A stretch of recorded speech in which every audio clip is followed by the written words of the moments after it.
हमारे जो पौराणिक ग्रंथ हैं ये हमारे लिए एक अद्भुत प्रेरणा लेकर आए हैं। इसमें जो निहित संदेश हैं उन्हें अगर हम अपने जीवन में धारण कर लें तो हमारा जीवन भी सफल हो सकता है। एक बार पुनः लौटते हैं कैलाश की ओर, एक कंपैरेटिव स्टडी करते हैं भगवान शिव और नंदी के बीच। प्रजापति दक्ष ने जो कटु शब्द कहे नंदी ने भी सुने, भगवान शिव ने भी सुने। नंदी उन शब्दों पर विचार मंथन करता रहा और क्रोधित होकर अपना व्यवहार भी दूषित कर लिया। ऐसा ही किया नंदी ने। जरा ध्यान से अपने जीवन में झांक कर देखिएगा, हम भी कहीं नंदी जैसी प्रतिक्रिया तो नहीं कर देते? प्रजापति दक्ष जैसे दूषित लोगों के टॉक्सिक बिहेवियर के कारण कहीं हम भी आहत तो नहीं हो जाते? और जब आहत हो जाते हैं तो हम भी बदले में उन्हें कटु शब्द कह देते हैं। अच्छा एक बात बताइए, अगर किसी ने हमसे बुरा कहा बदले में हमने भी बुरा कह दिया, क्या हमारा मन उसके बाद शांत हो जाता है? शांत हो जाता है? नहीं। कभी ध्यान से देखना, हमारे मन में ईको की तरह वो शब्द घूमते रहते हैं और हमारे भीतर न जाने और कितने दूषित भावों को भी जन्म दे देते हैं। ये बिल्कुल वैसे है जैसे किसी ने अपने घर का कूड़ा लाकर हमारे घर में फेंक दिया और हमने उस कूड़े को स्वीकार कर लिया। किसी ने कटु शब्द कहे और हमने भी उसके कटु शब्दों पर अपनी कटुता का आवरण उड़ाया और अब उससे हमारा व्यवहार भी मलिन हो गया। लेकिन दूसरी ओर है हमारे भगवान शिव, जो ध्यान में लीन है, मुख पर मुस्कान है। भले ही प्रजापति दक्ष ने अपमान किया, कटु शब्द कहे, लेकिन भगवान शिव, उनकी जो अवस्था है इतनी ऊंची है कि उनके कटु शब्दों पर उनका कोई प्रभाव नहीं पड़ा। दक्ष के कटु शब्दों का उन पर कोई प्रभाव नहीं पड़ा। आप कहेंगे हम भगवान शिव जैसे तो नहीं बन सकते, वो तो परफेक्ट है और हम इंसान हैं। It's our tendency to react. प्रतिक्रिया देना तो हमारा स्वभाव है। हम कोई स्टैचू तो नहीं है, कोई आए और हमें कुछ भी कहकर चला जाए। हर क्रिया की प्रतिक्रिया होती है। यहां तक कि न्यूटन का थर्ड लॉ ऑफ मोशन कहता है, to every action there is an equal and opposite reaction. जड़ वस्तुओं में भी क्रिया की प्रतिक्रिया होती है, तो हम तो मानव हैं। अगर कोई हमसे कुछ कहता है तो हम तो प्रतिक्रिया देंगे ही। हम महादेव जैसे कैसे बन सकते हैं? सज्जनों, हम आपसे ये कहना चाहेंगे, आप महादेव जैसा नहीं बन सकते, लेकिन महादेव के भक्त तो बन सकते हो। महादेव जो समझाना चाहते हैं उसे समझने की कोशिश तो कर सकते हो, एक प्रयास तो कर सकते हो। अगर कोई कटु शब्द कहता है आप उसे समझाइए, अगर वो नहीं समझता तो वहां से चले जाइए। अगर आपको लगता है सामने वाले व्यक्ति में अब बदलाव संभव नहीं, तो वहां क्यों ठहरते हैं? उस स्थान का त्याग कर दीजिए।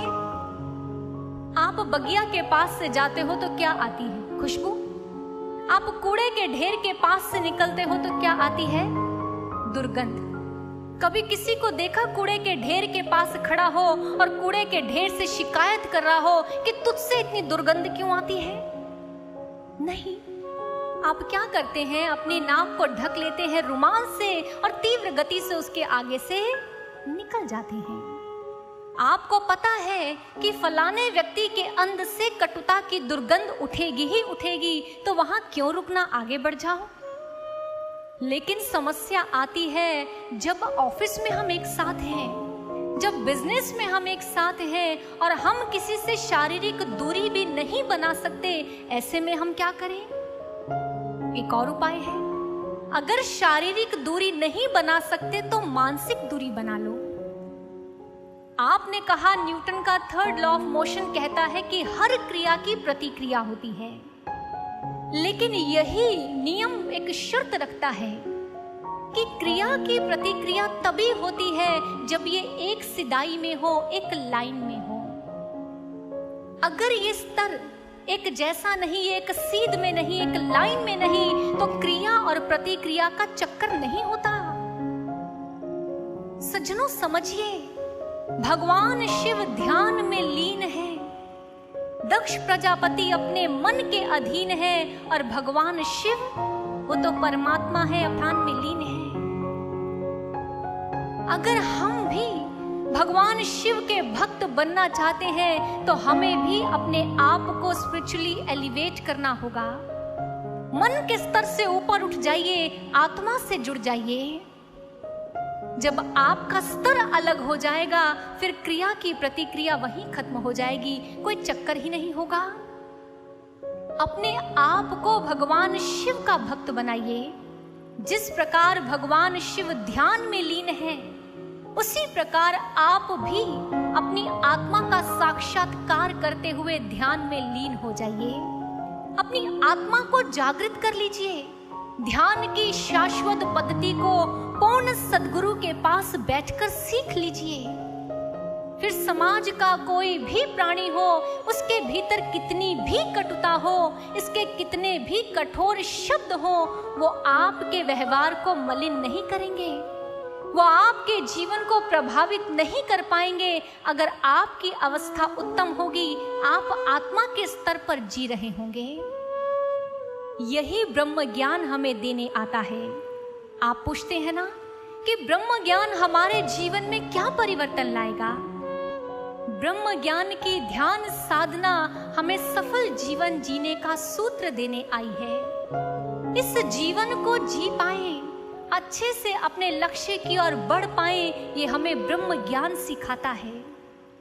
20 से 22 वर्ष का एक युवक होगा, एक बार श्री महाराज जी के पास आया और आकर उसने विनती की कि गुरुदेव, जहां मैं जॉब करता हूं वहां पर तरह तरह के लोग हैं और मुझसे न जाने कितना बुरा व्यवहार भी करते हैं।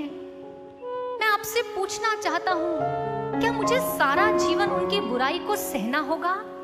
कई बार मेरे मन में आता है कि मैं भी उनकी तरह बुरा बन जाऊं, जैसा वो व्यवहार करते हैं मैं भी वैसा व्यवहार करूं।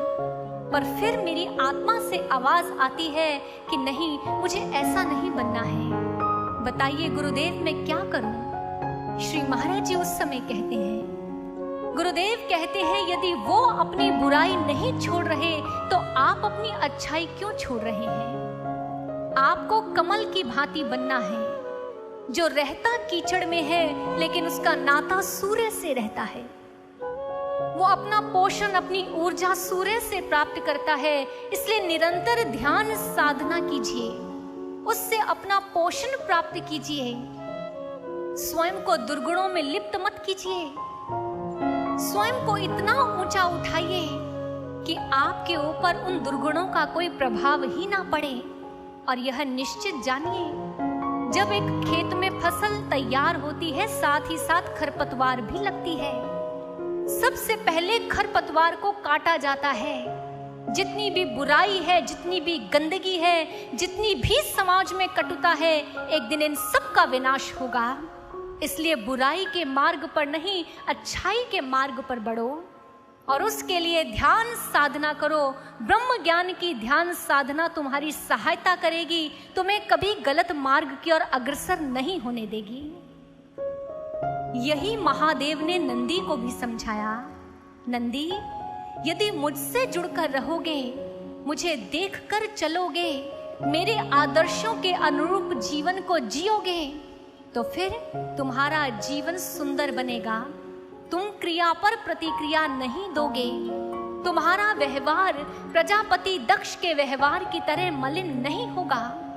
नंदी ने अपने प्रभु की आज्ञा को स्वीकार किया, उनकी बातों को हृदय में धारण कर लिया। आओ सज्जनों, हम अपने महादेव की बातों को अपने हृदय में उतारें। जो सूत्र उन्होंने हमें सफल जीवन का दिया है, उसे अपने जीवन में धारण कर अपनी जीवन यात्रा पर अविराम आगे बढ़ें।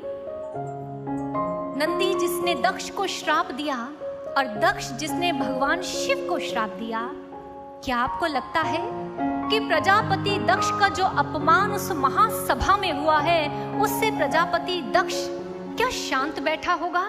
नहीं। जो घायल सर्प होता है उसकी भांति फुंकार रहा है, अपने ही कक्ष में एक स्थान से दूसरे स्थान पर घूम रहा है। किस प्रकार उस कपाली शिव से अपने अपमान का बदला लूं, इस पर विचार कर रहा है। अगले ही दिवस उसने अपनी सारी सभा को बुलाया, एकत्रित किया। सभी सभासदों के समक्ष उसने ये घोषणा की कि मैं ब्रह्मा जी का पुत्र प्रजापति दक्ष अपने पिता को साक्षी मानकर और समस्त दिशाओं को साक्षी मानकर ये संकल्प लेता हूं कि कुछ ही दिनों में एक महायज्ञ का आयोजन किया जाएगा, जिसमें समस्त देवी देवताओं को निमंत्रण दिया जाएगा, लेकिन उस कपाली शिव और उसकी अर्धांगिनी सती को यहाँ निमंत्रित नहीं किया जाएगा। शिव का अपमान करने के लिए प्रजापति दक्ष ने एक महान यज्ञ का आयोजन किया। सभी देवी देवताओं को निमंत्रण भेजा गया। माता सती और भगवान शिव कैलाश पर विराजमान हैं। तभी वहां पर चंद्रदेव और नागदेव आते हैं। आकर महादेव के चरणों में प्रणाम किया। हे महादेव, प्रणाम स्वीकार कीजिए। महादेव ने अपने नेत्र खोले। चंद्रदेव, नागदेव कहिए। कहने लगे, प्रभु आप तो जानते हैं कि प्रजापति दक्ष ने एक महान यज्ञ का आयोजन किया है और उसमें हमें भी आमंत्रित किया है। प्रभु, हमारी इच्छा है कि आप और माता सती के संग हम उस महान यज्ञ में जाएं। भगवान शिव ने चंद्रदेव की ओर देखा और कहा, लेकिन हमें तो प्रजापति दक्ष ने उस यज्ञ का निमंत्रण नहीं दिया और बिना निमंत्रण के हमें वहां जाना उचित जान नहीं पड़ता है।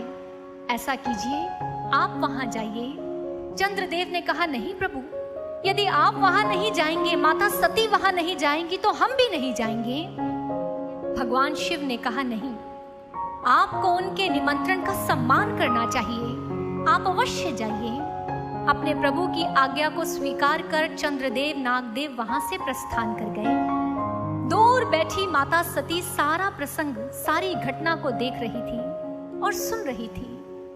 तुरंत उठकर आगे आई, महादेव के समक्ष प्रार्थना की, हे महादेव, मुझे तो अभी अभी ज्ञात हुआ है कि मेरे पिताश्री ने एक महान यज्ञ का अनुष्ठान किया है। हमें भी वहां चलना चाहिए। मेरी इच्छा है, जिस प्रकार मेरी सभी बहनें अपने पति के संग वहां आएंगी, मुझे भी अपने पति के संग वहां जाना है। आपके संग उस महान यज्ञ में उपस्थित होना है। महादेव ने सती की जब इच्छा को सुना, कहने लगे, सती, लेकिन आपके पिताश्री ने हमें निमंत्रण नहीं दिया है और बिना बुलावे के कहीं जाना योग्य नहीं है। सती ने कहा, अरे वो तो मेरे पिता का घर है और पिता के घर में पुत्री के लिए निमंत्रण की क्या आवश्यकता है। मुझे तो लगता है हमें अवश्य जाना चाहिए। मेरे पिता के मन में अवश्य ही कोई भ्रम पैदा हो गया है। चलिए ना, हम वहां चलते हैं और पिताजी के उस भ्रम को दूर कर देते हैं। महादेव ने कहा, रुको सती, अगर तुम्हारे पिताश्री ने हमें निमंत्रण नहीं दिया है, यानी वे नहीं चाहते कि हम वहां उपस्थित हों। अगर हम उनकी इच्छा के विरुद्ध वहां उपस्थित हो गए तो वो क्रोध से भर जाएंगे और क्रोध से किया हुआ यज्ञ कभी सफल नहीं होता। इसलिए हमें उनके यज्ञ को सफल करना चाहिए, इसलिए हमें वहां नहीं जाना चाहिए। सती ने कहा, नहीं नहीं स्वामी, आप गलत समझ रहे हैं। मुझे लगता है पिताश्री ने जिस भ्रम को अपने मन में पाला हुआ है, हमें उसे जाकर दूर करना चाहिए। उनका मन शुद्ध होगा, पवित्र होगा और फिर जब यज्ञ करेंगे तो पूर्ण सफलता को प्राप्त करेंगे। भगवान शिव ने कहा, सती, तुम मेरी बात को क्यों नहीं मान रही? जिस संसार से तुम आई हो, ये उसी की मर्यादा है। सती ने कहा, मर्यादा? कौन सी मर्यादा महादेव? भगवान शिव ने कहा, संसार की एक मर्यादा है, जब कन्या का विवाह हो जाता है तो पिता का घर पराया हो जाता है और पराये घर में बिना निमंत्रण के नहीं जाना चाहिए। सती, नहीं जाना चाहिए। सती ने जैसे ही महादेव के मुख से इन शब्दों को सुना तो आज उसकी जो वाणी थी वो थोड़ी कठोर हो गई। कहने लगी, महादेव, मुझे लगता है कि आज तक आपने मेरे पिता को अपना पिता माना ही नहीं। लगता है आपने उनका आज तक कोई सम्मान किया ही नहीं, इसलिए आप मेरे साथ जाने के इच्छुक नहीं हैं। महादेव ने सुना, कहने लगे, सती, आज तुम अपने बुद्धि के द्वारा जो सोच रही हो, विचार कर रही हो, इसके कारण तुम्हारी आंखों पर अज्ञानता का पर्दा पड़ गया है, इसलिए तुम मेरी बातों को अस्वीकार कर रही हो। मैं अब भी कहता हूं सती, बिना निमंत्रण के हमें उनकी यज्ञशाला में नहीं जाना चाहिए। जानती हो वहां जाने पर कितना भारी अपमान सहना पड़ेगा, ऐसा अपमान जो मृत्यु से भी अधिक कष्टदायी होगा। जैसे ही बारंबार इन वाक्यों को सुना तो सती क्रोधित हो गई। कहने लगी, ठीक है महादेव, यदि वहां अपमान ही सहना होगा तो मैं सती उस अपमान को सहने के लिए सज्ज हूं। मैं अपने पिताश्री की यज्ञशाला में अवश्य जाऊंगी। जैसे ही महादेव ने सुना, कहने लगे, नहीं सती, काल तुम्हें बुला रहा है, वहां मत जाओ, तुम्हारा अहित होगा, मैं कह देता हूं। सती ने सुना, मेरे पिता के घर में मेरा अहित? कहने लगी, ठीक है महादेव, आपको ये लगता है कि मेरे पिता के घर में जाने से मेरा अहित होगा, तो आज मैं आपको ये सौगंध देती हूं कि जब तक मैं वहां से वापस ना लौटूं, आप मुझसे भेंट करने वहां नहीं आएंगे। जैसे ही महादेव ने सुना, महादेव ने कहा, सती, मैं कह रहा हूं वहां तुम्हारा अहित होगा। सती ने कहा, तो मैंने आपसे कहा ना, मेरा अहित होने के बाद आप वहां आइएगा, उससे पूर्व नहीं। महादेव ने कहा, सती, तुम्हारा अहित होने के बाद वहां आने का मेरा लाभ ही क्या है? सती ने कहा, लेकिन मैंने संकल्प ले लिया है, मैंने ये दृढ़ निर्णय ले लिया है कि मैं अपने पिता की यज्ञशाला में अवश्य जाऊंगी। जैसे ही महादेव ने देखा कि अब सती नहीं रुकेगी, नंदी से कहा, नंदी जाओ, देवी सती के संग जाओ और उनकी सुरक्षा का कार्यभार अब तुम्हारी जिम्मेवारी है। नंदी और अन्य गणों के संग माता सती अपने पिता के यज्ञशाला की ओर जा रही है। दूसरी ओर यज्ञशाला में सभी उपस्थित हो चुके हैं। ब्रह्मा जी अपने आसन पर विराजमान हैं, साक्षात विष्णु, मां सरस्वती भी वहां पर विराजित हैं। सभी देवता गण, यक्ष, किन्नर, गंधर्व सभी वहां उपस्थित हैं। उसी समय प्रजापति दक्ष ने भृगु ऋषि से कहा, हे ऋषिगण, इस महायज्ञ का आयोजन आरंभ कीजिए। वहां बैठे थे दधीचि ऋषि, अपने स्थान का त्याग किया और उठकर खड़े हो गए। क्षमा कीजिए प्रजापति दक्ष, इस सभा में, इस यज्ञ में मुझे महादेव का कोई स्थान दिखाई नहीं पड़ रहा। प्रजापति दक्ष ने कहा, उस महादेव का, उस शिव का, उस अघोरी का यहाँ इस सभा में कोई स्थान नहीं है। दधीचि ऋषि ने सुना, कहने लगे, जिनके द्वारा यज्ञ संपन्न होते हैं, आपने उन्हें यज्ञ में स्थान नहीं दिया। प्रजापति दक्ष ने कहा, कौन है वो शिव? देव है, गंधर्व है, पशु है, मानव है, अरे कौन है वो शिव? दधीचि ने कहा, देवों के देव महादेव है मेरे शिव। प्रजापति दक्ष ने कहा, केवल तुम्हारी अल्पज्ञता के लिए, मेरी सर्वज्ञता के समक्ष उसका कोई व्यक्तित्व नहीं, कोई पहचान नहीं। अरे मेरे यज्ञ के किसी भी भाग पर उसका कोई अधिकार नहीं, ना द्रव्य पर, ना हव्य पर, ना दान पर, ना दक्षिणा पर, और यहाँ तक कि मेरे यज्ञ के जूठन पर भी उस अघोरी शिव का कोई अधिकार नहीं। दधीचि ऋषि ने सुना, अपने महादेव के अपमान को सह नहीं पाए, अपने स्थान का त्याग कर दिया।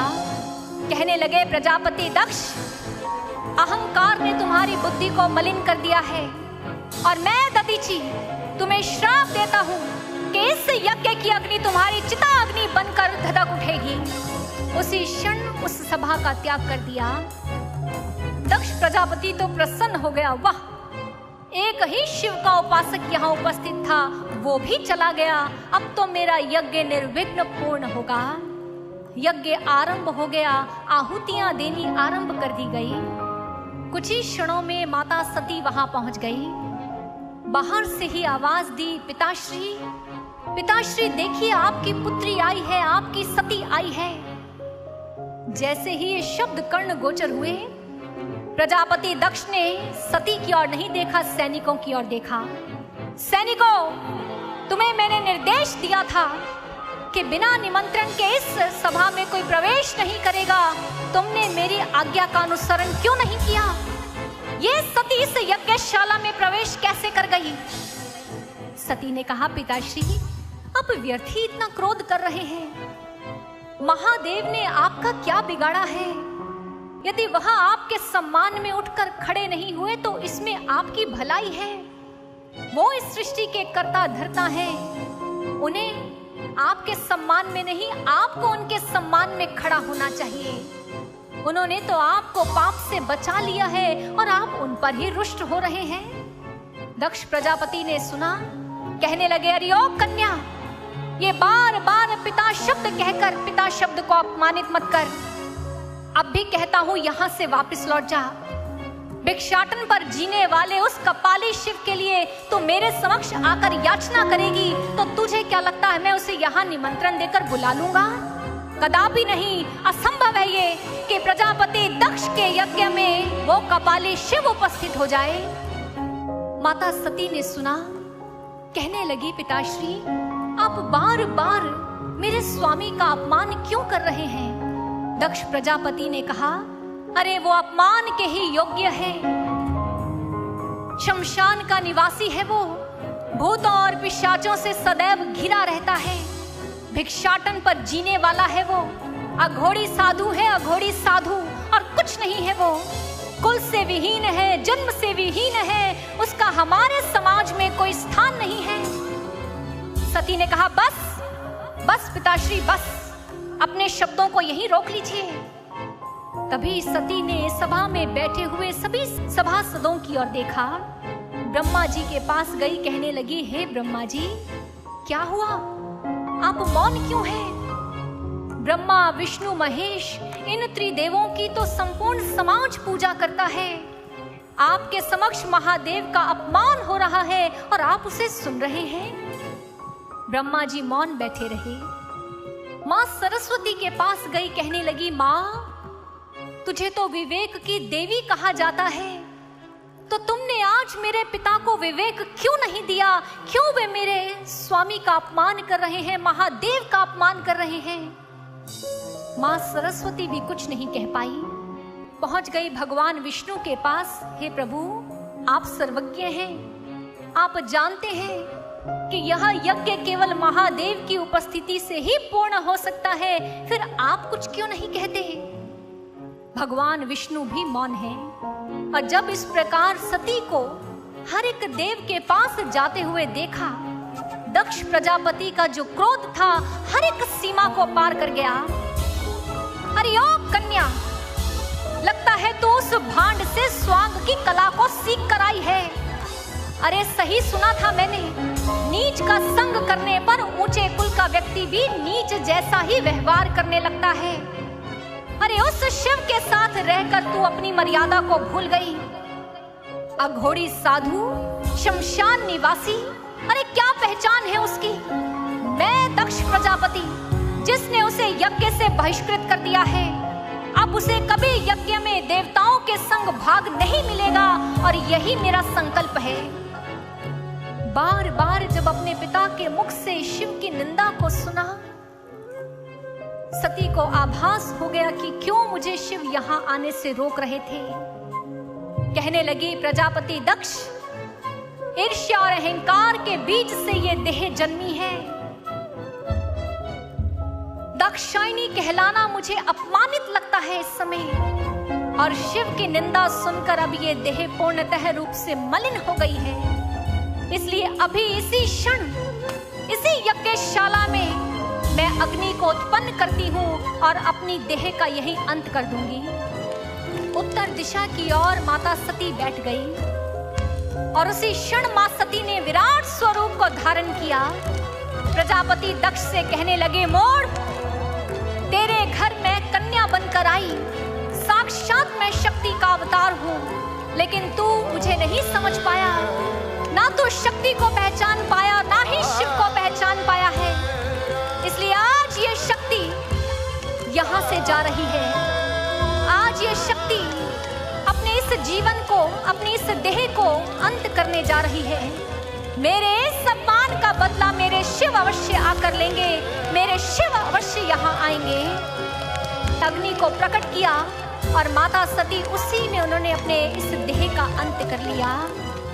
जैसे ही आग की लपटें आसमान की ओर बढ़ने लगी, नंदी और अन्य गण द्रुत गति से भागे।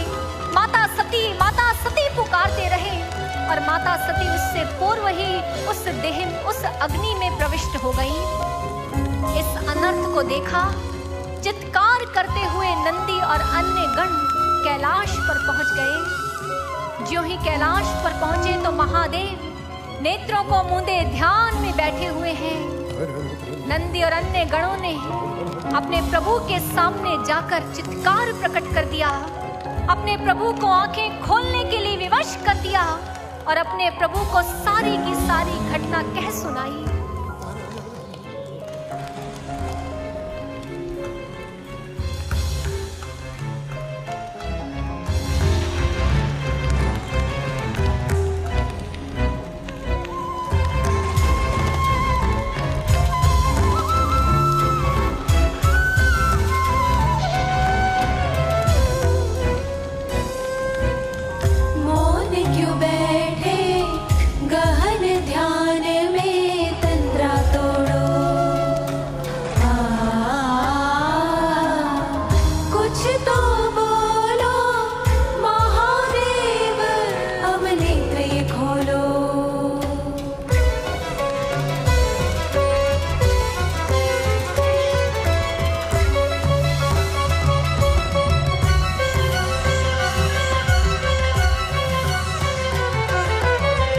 सती ने अग्निदाह कर भस्मीभूत कर लिया स्वयं को।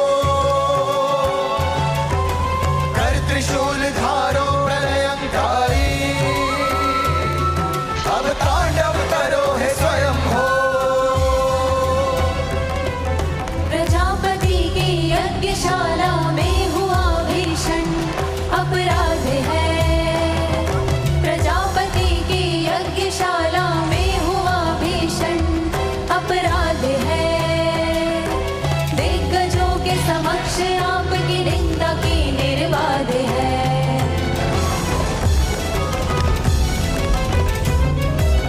देख घोर अपमान प्रभु तब ज्वाला, क्रोध की भभक उठी, यह स्वीकार न था मां को। और यो अग्नि में कूद पड़ी, मौन क्यों बैठे गहन ध्यान में तंद्रा तोड़ो। कुछ तो बोलो महादेव, अब नेत्र खोलो। प्रलय वीणा की तारता अब झंकृत कर हे महाकाल। ले उठा हाथ में डमरू, अब कंपित करो धरती पाताल।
चल उठ दिशाएं धाए धाए, दिग्पाल तज दिश भाग जा। दिन तो दिन दिन दिन तो दिन दिन बम तत्त तत्थै तत्त थै थै गिड़त गिड़ गिड़ डम डम।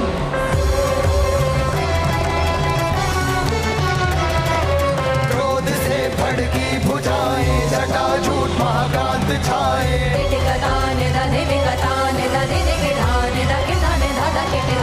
ज्वाला भस्म करती ध्वस्त करती है धरा। नटराज ने हुंकार भर ब्रह्मांड को कंपित करा।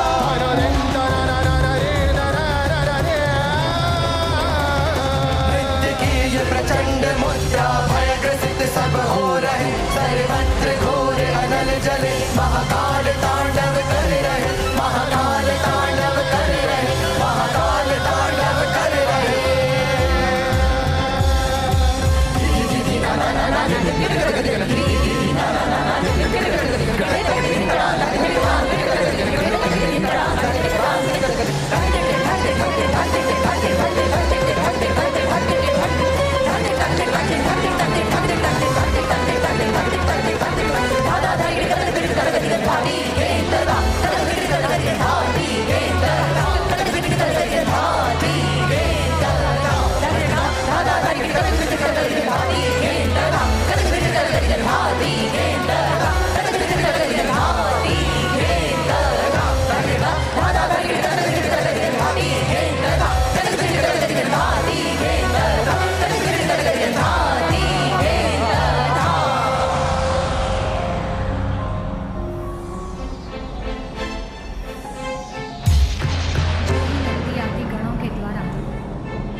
महादेव ने देवी सती अग्निदाह का प्रसंग सुना। हमारे महादेव के नेत्र खुल गए और भयंकर तांडव आरंभ हो गया। वह डमरू जो सदैव सृजन का नाद सुनाया करता था, आज विध्वंसकारी ध्वनि उसमें से गुंजायमान हो उठी।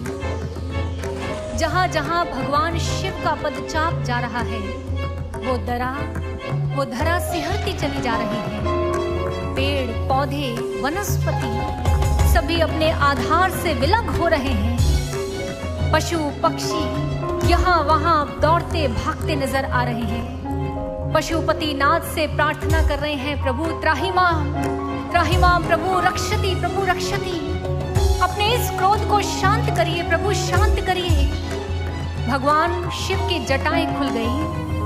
उन्हीं जटाओं में से एक जटा को तोड़ा और धरा पर दे मारा। उसी में से वीरभद्र प्रकट हुए।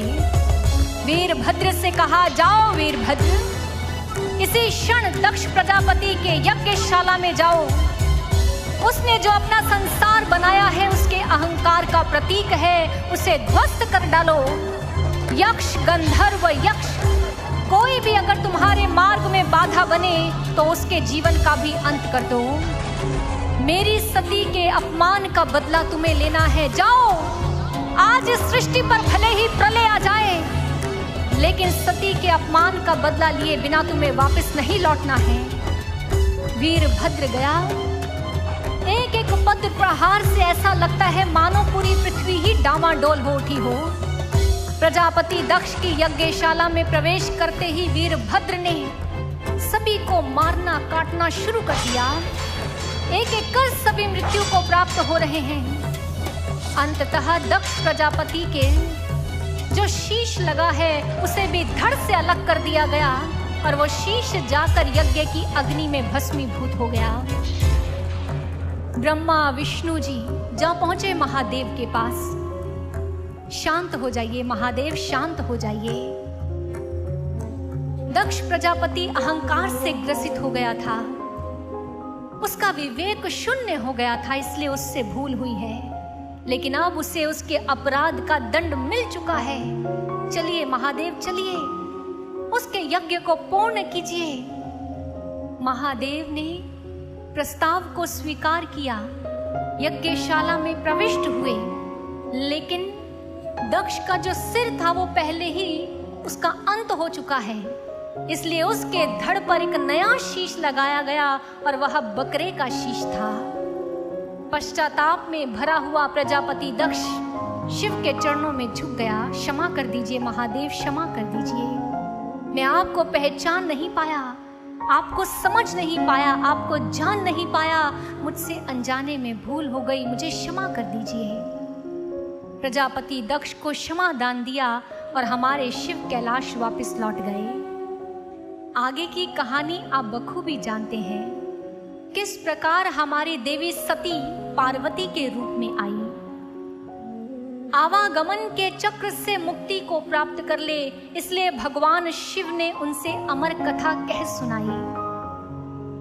भगवान शिव के मुख से जो भी शब्द उच्चारित हुए वह मानव जाति के समक्ष गुरु गीता के रूप में प्रकट हो गए। आप जानते हैं, एक बात का उत्तर दीजिए, क्या वह गुरु गीता जिसका एक एक शब्द महादेव के मुख से प्रस्फुटित हुआ है, क्या वह गुरु गीता केवल देवी पार्वती के उत्थान व कल्याण के लिए थी, हमारे लिए नहीं थी? अवश्य थी। तो क्या जिस प्रकार पार्वती जी ने उस गुरु गीता के माध्यम से रहस्य को जानते हुए आवागमन के चक्र से मुक्ति को प्राप्त कर शिव में लीन हो गई, क्या हम ये प्रयास कर पाए?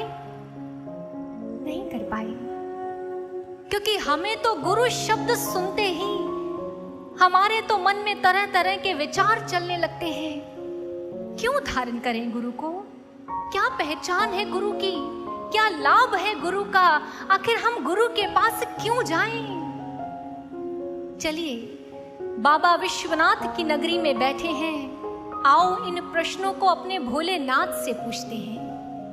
पहला प्रश्न है, हमें लगता है कि हम अपनी जिम्मेवारियों को बड़े अच्छे से निभा रहे हैं, हमारे पास अच्छी एजुकेशन है, हमारे पास अच्छा धन है, हमारे इस समाज में बड़ी अच्छी ख्याति है, तो फिर हमें गुरु के पास जाने की आवश्यकता क्या है? हम अपने बच्चों का अच्छे से पालन पोषण कर रहे हैं, अपने माता पिता की सेवा कर रहे हैं, तो हम गुरु की शरण में क्यों जाएं? भगवान शिव गुरु गीता के माध्यम से इसका उत्तर देते हैं। विद्या धनं बलं चैव तेषां भाग्यं निरर्थकम् येषां गुरु कृपा नास्ति अधो गच्छन्ति पार्वती। ध्यान से सुनिएगा और समझिएगा। भगवान शिव कहते हैं, पार्वती, भले ही जीवात्मा के पास, एक इंसान के पास विद्या हो, धन हो, बल हो, सब कुछ हो, लेकिन उसके जीवन में अगर गुरु की कृपा नहीं तो इन सब को प्राप्त करते हुए भी उसका मन, उसका चित्त कभी शांत नहीं हो पाता। आप सबसे पूछती हूं, किसी के पास विद्या होगी, किसी के पास धन का बल होगा, कोई वैसे इस समाज में बड़ी उन्नत पदवी को प्राप्त कर चुका होगा। क्या आपका मन शांत हो गया है? क्या आपको शांति प्राप्त हो गई? क्या आपको वास्तविक सुख, उस आनंद की अनुभूति हो गई? नहीं, नहीं हुई। क्यों नहीं हुई? महात्मा बुद्ध के जीवन की एक घटना गुरुदेव श्री आशुतोष महाराज जी सुनाते हैं। यही काशी में ही एक स्थान पर ध्यान में लीन थे। जो काशी के राजा थे वो वहां से गुजर रहे थे और उन्होंने महाबुद्ध के दिव्य आभा को देखा तो अपने अश्व से नीचे उतर आए। आकर महाबुद्ध के समक्ष हाथ जोड़कर यह प्रश्न किया, कहने लगे, हे तपस्वी, मैं इस काशी का राजा हूं, मेरे पास धन संपदा का अंबार लगा हुआ है। ये जो मुकुट देख रहे हैं, इसमें कितने रत्न जड़ित हैं। ये जो वेशभूषा मैंने धारण की है, ये भी रत्नों से जड़ित है। मेरे अश्व कितने महंगे हैं, आप सोच भी नहीं सकते। कितने ऐसे देश हैं, कितने राज्य हैं जो मेरे अधिकार में हैं। दास दासियों का मेरे घर में, मेरे महल में इतने अनेक दास दासियां हैं, लेकिन इन सब के बाद भी मेरा मन अशांत है। वहीं दूसरी ओर आपके पास कुछ भी जान नहीं पड़ता, लेकिन आपके मुख की जो शोभा है, जो आभा है, ऐसा लगता है आपका जीवन आनंद से भरा हुआ है। ये आनंद मेरे जीवन में क्यों नहीं? महात्मा बुद्ध ने सुना, कहने लगे, आपके जैसी स्थिति एक बार मेरी भी थी, दरिद्र और समृद्ध। राजा ने सुना, दरिद्र समृद्ध, ये दोनों स्थितियां एक साथ कैसे हो सकती हैं? महाबुद्ध ने कहा हो सकती हैं। बाहरी तौर पे मेरे पास सब कुछ था, साम्राज्य भी था, धन भी था, संपदा भी थी, मैं समृद्ध था, लेकिन मेरा जो अंतर मन था वो सूना था, वहां दरिद्रता छाई हुई थी। फिर मेरे जीवन में गुरु का पदार्पण हुआ, मैं अपने अंतर घट में उतरा और वहां सच्चिदानंद आनंद कंद भगवान प्रकट हो गए और मैं आनंद से भर गया, मेरा जीवन आनंद से भर गया। सज्जनों, यही सूत्र है हमारे लिए। जिस शांति, जिस आनंद, जिस वास्तविक सुख को हम बाहर ढूंढते हैं वो बाहर नहीं, हमारे अंदर है। और उस सुख, उस आनंद को पाने के लिए हमें भगवान चाहिए, भगवान का दर्शन चाहिए, और उसके दर्शन के बिना सुख की प्राप्ति भी नहीं। गोस्वामी तुलसीदास जी ने तो कितने स्पष्ट शब्दों में कह दिया, कमठ पीठ जामहि बरु बारा, बंदिया सुत बरु काहू ही मारा, फूल ही नभ बरु बहुविधि फूला, जीवन अल्लाह सुख हरि प्रतिकूला। त्रिषा जाई बरु मृग जल पाना, बरु जामहि सस शीस बिशाना, अंधकार बरु रब ही न सावे, राम विमुख न जीव सुख पावे, हिमते अनल प्रगट बरु होई, विमुख राम सुख पाव न कोई। वो कहते हैं कछुए की पीठ पर बाल उग सकते हैं, मैं मान लेता हूं, ये होता नहीं है। एक बांझ स्त्री के घर में कभी संतान जन्म नहीं लेती। तुलसीदास जी कहते हैं मैं मान लेता हूं उसकी संतान ने किसी को मार डाला, मैं मान लेता हूं हर उस असंभव चीज को, लेकिन मैं ये नहीं मान सकता कि राम की प्राप्ति किए बिना किसी के जीवन में सुख आ गया, मैं ये नहीं मान सकता। Even the most impossible thing may become possible, but attaining happiness, and that too without perception of God, it's just next to impossible. भगवान के दर्शन के बिना, भगवान के साक्षात्कार के बिना, इस अंतर घट में उतरे बिना आप शांत हो ही नहीं सकते, आप आनंद की प्राप्ति कर ही नहीं सकते। आपको आनंद पाना है तो भगवान चाहिए, भगवान को पाना है तो आपको गुरु चाहिए। यही भगवान शिव इस सूत्र के माध्यम से हमें समझा रहे हैं। उपासकों का एक वर्ग है जिन्होंने दूसरा प्रश्न भगवान शिव से पूछा। उन्होंने कहा, हे भोलेनाथ, हम तो आपकी पूजा करते हैं, आपकी उपासना करते हैं, आप तक पहुंचने के लिए हमें किसी माध्यम की जरूरत क्यों है, हमें किसी गुरु की आवश्यकता क्यों है? हम आपसे भक्ति करते हैं, आपसे प्रेम करते हैं, हम आप तक यूं ही पहुंच जाएंगे। ऐसे उपासकों के लिए, ऐसे भक्तों के लिए भगवान शिव ने गुरु गीता में क्या कहा? शिव पूजा रतो वापि विष्णु पूजा रतो थवा, गुरु तत्व विहीनश्चेतत् सर्वं व्यर्थमेव हि। भले ही शिव की पूजा करो, भले ही विष्णु की पूजा करो, भले ही बांके बिहारी की पूजा करो, भले ही माँ दुर्गा की पूजा करो, लेकिन अगर जीवन में गुरु तत्व नहीं तो आप परमात्मा के तत्व को नहीं जान सकते, नहीं समझ सकते। आप सब भगवान को पूजते हैं, भगवान को मानते हैं, आपकी उपस्थिति इसका प्रमाण है। यह बताइए कि आप भगवान को मानते हैं, क्या आप भगवान को जानते भी हो? जिस भगवान की बाल्यकाल से कथा कहानियां सुनी है, जिसके मंदिर में जाते हो, क्या उस भगवान को देखा भी है? नहीं सज्जनों, अभी वो शर्त बाकी है, अभी भगवान का साक्षात्कार बाकी है, अभी उसके दर्शनों से वंचित है, अभी ये झोली खाली है। भगवान शिव को तत्व से जानना है, भगवान विष्णु को तत्व से जानना है, तो उसके लिए हमें गुरु चाहिए, क्योंकि गुरु ही वो शक्ति हुआ करती है जो हमें तत्क्षण भगवान से जोड़ दिया करती है। यही हमारी सोच है, यही विचार है हमारे कि गुरु को कैसे पहचाने, गुरु की खोज कैसे करें, गुरु की पहचान क्या है। पूछिए ना भोलेनाथ से, पूछिए ना बाबा विश्वनाथ से।